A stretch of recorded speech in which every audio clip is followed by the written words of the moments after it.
At my sister's wedding, my nephew handed me a janitor uniform in front of 200 guests. He grinned and said, "Mommy said you can start after the vows." Everyone laughed. I stood up in silence and said, "Only now open my gift." When they saw what was inside the box, my name is Max.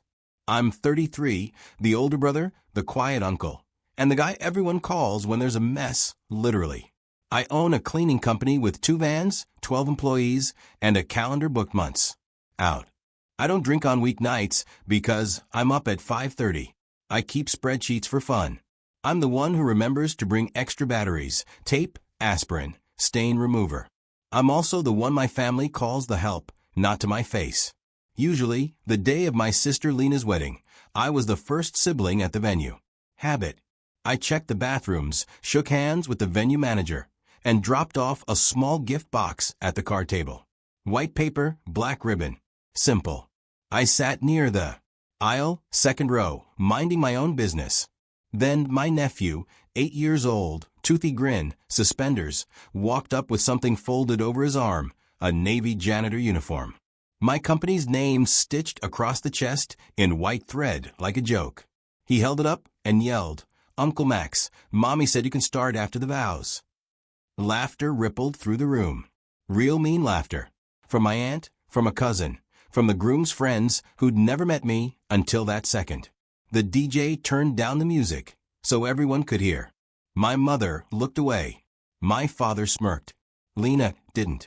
She watched me, expression flat, like she'd finally said out loud what she thought of me. I stared at the uniform.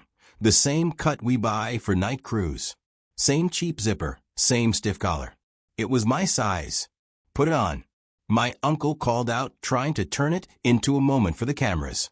I stood up. Not fast, not dramatic. Just stood. I didn't reach for the uniform. I didn't look at Lena or my parents. I turned to my nephew and kept my voice level. "Buddy, thank you for bringing that. Now do me a favor." He blinked. "What?" "Go tell your mom to open my gift." The room went quiet in a way you feel in your teeth. I pointed at the card table. The white box with the black ribbon. "Tell her," I said. "Open it now." He looked uncertain. Then he ran. The laughter stopped like someone pressed mute. I could hear the AC kick on. The florist ladder creaked somewhere behind the drape. I sat back down, hand steady, breathing slow. I could feel the heat in my face, the sharp edge of humiliation. The little boy inside me wanting to defend himself. But I didn't explain anything. I just waited for them to see what was inside the box. I didn't grow up rich. We grew up make it look good. My parents cared about appearances like it was a religion. Stains were a sin. That was fine as long as your shoes squeaked new. I started working early. Janitor at the YMCA at 16. Night crew at a hotel at 18. I liked turning chaos into order. It made sense. Mops don't lie. Floors either shine or they don't. By 27, I'd built clean Mac services. Word of mouth small contracts, restaurants at 2 a.m. office floors before sunrise. When CO hit, we nearly folded. I kept the team on payroll anyway. Burned savings. Took the van myself. We survived. My chest still tightens when I pass those months on my calendar. My family liked the survival story. They liked showing me off to neighbors. Our Max owns a company, but at home I wasn't Max the owner. I was Max who can swing by with a carpet extractor. I was free labor wrapped in family language. "Sweetheart, could you just do the house before the party? You're so fast. Bro, bring your guys after the baby shower. I'll pay you with pizza. Max, don't be dramatic. It's family." There were bigger things, too. When my sister flamed out of a dental hygienist program, I co-signed her car so she could get to a job. When she missed payments, I made them. When our dad borrowed my company card for a quick emergency, I ate the charge. When my mom asked me to deep clean grandma's condo to help with the sale, I did it between jobs and sent no invoice. Every time I set a boundary, I got the same lines. "You think you're better than us? You only care about money. Wow, you forgot where you came from." Last spring, Lena announced her wedding date in the family chat with 20 exclamation points. Right after that, a text only to me. We'll need your team day before, day of, and day after. You know the drill. I typed, I'll give you a friends and family quote. My thumb hovered. I erased friends and family. I wrote, I'll send a proposal with a discount. She replied with a single word, hilarious. I sent the proposal anyway. It was lean. Supplies at cost. Labor marked down 40%. I attached a formal contract, so I'd be covered with the venue. She didn't sign it. She didn't answer. 2 weeks later, my mother called me on speaker with Lena in the room. Max, my mother said, voice tight. It would mean a lot to your sister if you just did this. Like a gift. I already bought a gift, I said. There was a pause. Lena spoke sugar thick. No offense, but your gifts are usually practical. We're doing black tie. The least you can do is make sure everything stays spotless. The venue has custodial staff, I said. Max, my mother sighed. You know, staff don't care like family. Translation, free. I told them I'd sleep on it. I didn't sleep. I ran numbers. If we took the wedding, we'd be cleaning until 3 a.m., then back by 6 a.m. We had 3 restaurant contracts that weekend. My crew would be wrecked. Overtime, breakage, fuel. Also the disrespect, the casual assumption that my job isn't real. At 4:15 a.m., I emailed Lena again. Comment straight. I restated the proposal with one change. Full prepayment by the week before the wedding. No exceptions. I wrote, if we don't have a signed contract and payment by Friday, we are unavailable. She read it. She didn't respond. Friday came. Nothing. I booked my crew elsewhere. 3 days before the wedding, I got a text from my dad. We took care of it. You're doing Saturday. Don't start trouble. My stomach dropped. I called the venue. The manager said, we have a verbal confirmation from your sister that your company will handle all cleaning. She gave us your business name and copied your logo from your website for the day of binder. Did she sign anything for us? No, he said. But frankly, we're relieved. Our regular attendant is out. Relieved is not legally binding, I said, and kept my voice from shaking. He cleared his throat. If your team is not coming, we need to know. My team is not coming, I said. There was a long pause. Understood. I'll find someone else. That night, the family chat lit up. Screenshots. Passive-aggressive jokes. A meme of a guy in a janitor uniform saluting. My cousin. At least he's finally doing something useful at a wedding. My aunt. A joke about me doing what I'm good at. Like my work was all I was. My dad's contribution. Max loves to feel needed. I typed nothing. I put my phone face down. Instead, I opened a folder on my laptop labeled Family, old invoices, bank statements, cell transfers, the car payments I'd made for. Lena, when she forgot. The 0% credit card I'd opened to help my parents float a month that turned into a year. The $2,100 in supplies I'd ordered for. Grandma's condo. The emergency charge my dad never repaid. It was a TV. I'd seen it. I sorted dates. I added notes. I printed everything. I slid the stack into a black folder. Then I wrote a letter, not angry, not cruel, simple language. It said boundaries. It said numbers. It said no more. It said you owe me. Not an emotion. In dollars. It said pay me back, or I file. File what? Not a lawsuit. Not yet. A small lien. 2, actually. Legal. Boring. Quiet. I knew their property taxes were late, and their mortgage had been refinanced 3 times. I knew where to file. The papers were ready in a second folder. Last, I made one call to the venue manager and asked for 5 minutes of his attention before the ceremony if possible. He said, careful as long as it's not drama. It's logistics, I said. I put everything in a white box, black ribbon. I slept like a stone. Morning of the wedding, I ironed a shirt, tied a simple tie, and drove the van because my car was at the shop. I left the team to their Saturday routes with pastries and a text. Proud of you. At the venue, I set the box on the card table and sat down. You know the rest of that scene? The uniform, the laughter, the heat in my face, My nephew's grin fading when I didn't put it on, the room holding its breath when I said, "Open my gift." Lena stood beside the arch with her bouquet and the hollow smile brides wear when the photographer says, "One more," she whispered to our mother. Mom walked to the card table and picked up my box like it might be a bomb. She set it in Lena's hands. Everyone watched. "Open it," I said again. My voice didn't carry anger. It carried finality. People always hear that tone, even if they don't know the words. Lena tugged the ribbon. The lid came off. She frowned. Inside was the black folder, the lean folder, and a small Bluetooth clicker. My stomach turned. I didn't want a scene. I didn't want her smaller. I wanted one clean thing for my work, and my no to be treated like it matters. If I did this, it had to be about boundaries, nothing else. She lifted the black folder first. A few pages slid free. Color printouts, my handwriting in the margins. "What is this?" she said loud enough to travel. I stood, walked to the DJ, and kept my voice polite. "Sir, could you switch the screen to airplane?" He blinked. Oh, the venue manager was already moving. "It's okay," he murmured to the DJ. He nodded at me once. 5 minutes. I opened my laptop. The screen behind the arch glowed. My desktop popped up. A simple title slide, Family Accounting. A murmur swelled like rain. Lena's jaw tightened. "Max, turn that off." I clicked once. Slide 1.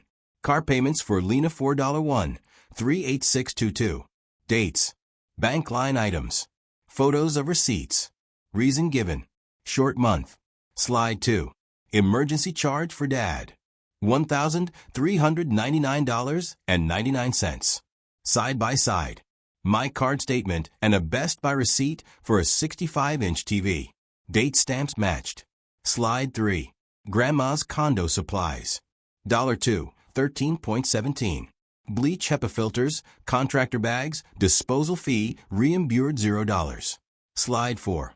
Streaming services plus family phones, 28 months.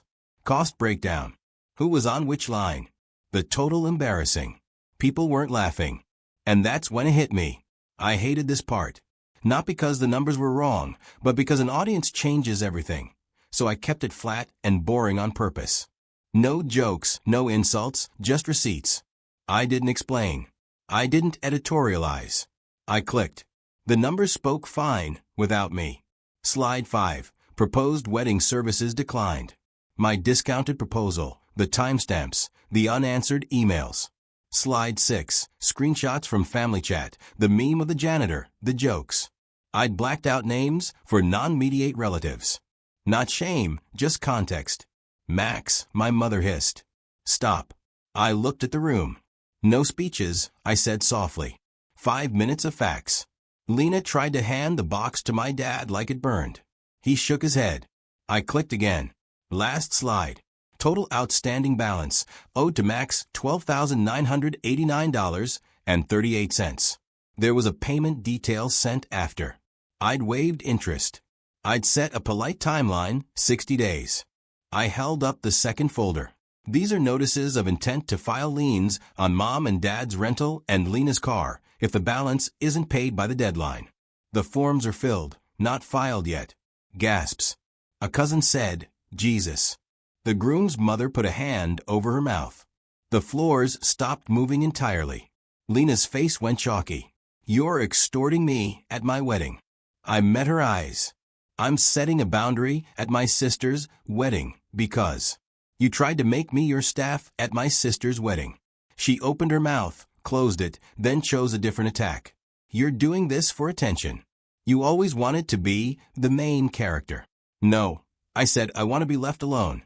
"That's different." She threw the clicker at my feet. "You're ruining my day." I nodded once.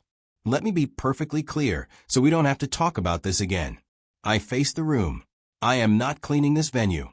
I am not sending my team. I am not the backup plan. I am not a bank.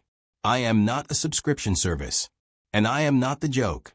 I pointed at the uniform in the chair. "Put that in the trash." Silence. Then the first ripple. The venue manager stepped forward. Calm and professional. "For the record, Cleaning will be handled. We've brought in another crew. He glanced at me, then back at Lena. They're already on standby. Paid. I hadn't arranged that. He had. He looked at me like a man who has seen this movie before. My nephew, small voice, cut through the stillness. Mommy, did Uncle Max do something wrong? Lena swallowed, eyes glossy. He made a mistake. I crouched to my nephew's level. Buddy, adults sometimes forget to say please and thank you. That's all. It's not your fault. He nodded, unsure. I straightened. I closed my laptop. I picked up the white box lid and tucked the folders back inside. I didn't look at my parents. I didn't need to. I felt their rage like heat lamps. I walked back to my seat and sat. My hand shook now late. Adrenaline is always late. The officiant cleared his throat. Shall we begin? Lena's smile returned, shaky. The ceremony started. They said vows. They kissed. People clapped. The day stuttered forward like nothing had exploded, but something had. The reception was a polite war. My mother cornered me at the bar. How dare you humiliate your sister? I could have enjoyed that moment. I didn't. I felt tired and honestly embarrassed too, because this shouldn't have needed a public room to become real. But private talks kept turning into nothing, and I wasn't doing nothing anymore. I sipped water. How dare you use an 8-year-old to humiliate me? She blinked fast. It was a joke. No, I said. It was a message. She leaned in. We raised you. We wiped your nose. You wouldn't have that company without us. My company exists because I mopped floors alone at 2 a.m. for years, I said. You didn't raise a business. I did. My father joined, jaw tight. Take those slides down. They're already down. I said. He jabbed a finger toward my chest. You file anything against me, and that's it. You're out. No holidays, no birthdays. Don't call when you need help. I haven't asked you for help since I was 19, I said. And I won't start now. He stared. He knew I was telling the truth. He hated it. My aunt approached later with the smile of a person who loves gossip more than justice. You didn't have to air it out, honey. Family business is family business. Family business is business. When you send me a bill for a napkin holder, but expect me to refinish your deck for free, I said. She blinked. Smile didn't reach her eyes. You've changed. I grew up. The groom's parents found me. The bride's mother put a hand on my arm. For what it's worth, she said quietly. That was brave. Boundaries are hard. Her mouth quirked like there was a story there. We've paid for a third party tonight. No one will ask you for a thing. Thank you, I said, and meant it. My crew texted me pictures from their routes. Bathrooms shining. A note a bar manager left them. Best team in the city. I felt the nod in my chest loosen a little. My world is not this ballroom. My world is Vans, checklists on a sweat. That world makes sense. At 9:30, my cousin Sam slid into the chair next to me with 2 plates of cake. He's the quiet kind. You okay? I shrugged. I will be. He nudged a plate toward me. Good, because I think you just changed how this family works. He wasn't wrong. People sat a little straighter around me after that. Some avoided my eyes. Some made a point to say hello like they wanted to be on record. One of Lena's bridesmaids never met her, leaned in with a whispered, "Good for you," and slipped away. Lena avoided me until the bouquet toss. Then she stormed over, veil snagging on a chair. You owe me an apology. For what? I asked. For ruining my wedding. I didn't ruin your wedding. I declined to be free labor and showed you a calculator. You embarrassed me, she said, voice shaking in front of his entire family. You embarrassed me first. In front of yours. She opened her mouth. Closed it. You could have just talked to me privately. I tried. You ignored me. Her eyes shimmered. For a second, I saw the kid who used to steal my hoodie and fall asleep on my shoulder during road trips. Then I saw the woman who texted me a meme of a janitor at midnight and thought it was funny. I'm not your employee, I said quietly. I'm your brother. She looked away. My nephew found me again near the dessert table, holding a cupcake like a grenade. Mommy says you don't love us. I crouched. That's not true. Then why are you mad? Because grown-ups need rules like kids do. I said if I don't keep mine, I turn into someone I don't like. He nodded thoughtful in the solemn way of children. Like when I don't share. Exactly. He handed me the cupcake. You can have this deal, I said, smiling despite myself. I didn't stay for the sparkler exit. I left my gift box with the venue manager, who promised to keep it safe. I drove home with the windows cracked. The night smelled like cut grass and cheap cologne. My phone buzzed nonstop. I set it face down on the seat. At home, I fed the cat, hung up my suit, and opened my laptop. Emails were pouring in. Some from cousins, some from numbers I didn't know. A couple from brides and restaurant managers who'd heard about what happened through the grapevine and wanted to work with a company that didn't get pushed around. Word travels weird. I also had 2 payment notifications. Small amounts from my aunt and a cousin who'd borrowed forever ago. The subject lines both said sorry. I stared at the screen until the numbers blurred. It wasn't the money. It was the proof that saying no can prise something open in other people, too. Sunday morning, I filed what I said I'd file. Notices of intent to place liens. Not liens yet. A line in the sand on paper. I emailed copies with a cover note. This is not personal. It's accounting. My mother replied 30 minutes later with a single sentence. You are killing me. I typed back. No, I'm finally choosing me. No more streamlining my pain so could run faster. On Monday, I removed my parents' and Lena's phone lines for my business account, set up new passwords, killed guest login-ins, and stopped automatic transfers. I changed the access code to the supply closet my dad liked to treat like Costco. I told my office manager, if you see a family name, it goes on a wait list like everyone else. Discount cap is 10% once a year. No exceptions. If they push, send them to me. She nodded, eyes soft. Proud of you, boss. Tuesday, a florist we work with sent a text. Heard the story. Your sister's Mel called you a tyrant. I call you my new favorite person. Wednesday, the groom called. Not Lena, the groom. His voice was careful. We've been going through the slides. Some of those debts. I didn't know. That's between you and your wife. I said, I just wanted to say. He paused. I want to make it right. For our part, I'll send what we owe for anything we actually used. I won't speak for your parents or Lena's personal stuff, but the wedding-related costs we'll cover. Okay. I said, you have the QR code? He huffed out a laugh. Yeah, man. You really put a QR code at the wedding. Old habits, I said. He sent $1,900 that afternoon. Supplies overtime hours I'd reserved before Lena ghosted. I hadn't expected it. I appreciated it. By Friday, the family chat was quiet. Then one message from my dad. Your mother is crying. I didn't respond. Saturday, my nephew's dad texted a photo.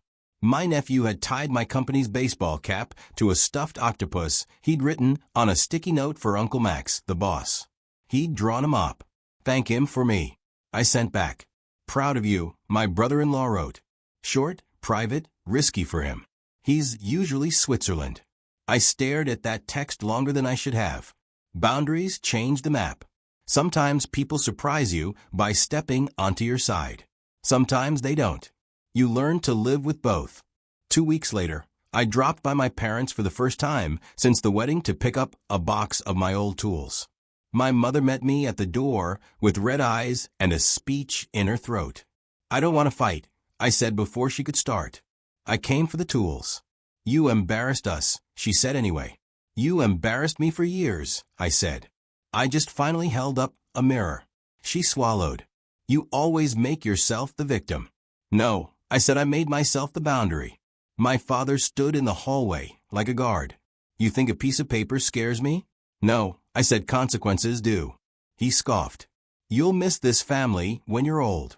I'll miss a family I never had, I said. Not this version. I picked up the toolbox. Heavy, familiar. I paused because I wanted to say it right. I'm not angry anymore, I said. I'm done. Done with what? My mother snapped. Being useful first and a person second. On my way out, My nephew peeked from behind the couch and waved. I wiggled my fingers back. Love can be simple when you aim it at the right size. In the van, the air smelled like lemon cleaner and coffee. My phone buzzed with a new contract inquiry. I smiled. The world is big when you stop shrinking. That night, after my last walkthrough, I sat on the concrete step behind a restaurant and listened to the hum of compressors and late traffic. My hands were still, my mind, too. People think victory feels like fireworks. For me, it felt like a locked supply closet with only my coat on it. It felt like declining a quick favor and not explaining why. It felt like opening my banking app and not seeing 6 names attached to my card. It felt like knowing my nephew will one day hear 2 versions of that wedding story. And if he asks me, I'll say I didn't yell. I didn't throw a fit. I told the truth and I left. I mailed the last polite reminder to my parents and Lena with a 60-day date circled. Maybe they'll pay. Maybe they won't. If they don't, I'll file, and it will be boring and adult and not a movie scene. No rage, just paper. So here it is in plain words I can live by. I'm not a punchline, not a wallet, not a mop with a heartbeat. I'm Max. I run a clean company. My life is not a favor you forgot to say thank you for. No more cleaning up other people's messes unless it's on the schedule, in writing, and paid in advance. And if anyone ever asks me to put on a uniform at a party again, I'll smile, shake their hand, and say, I already did.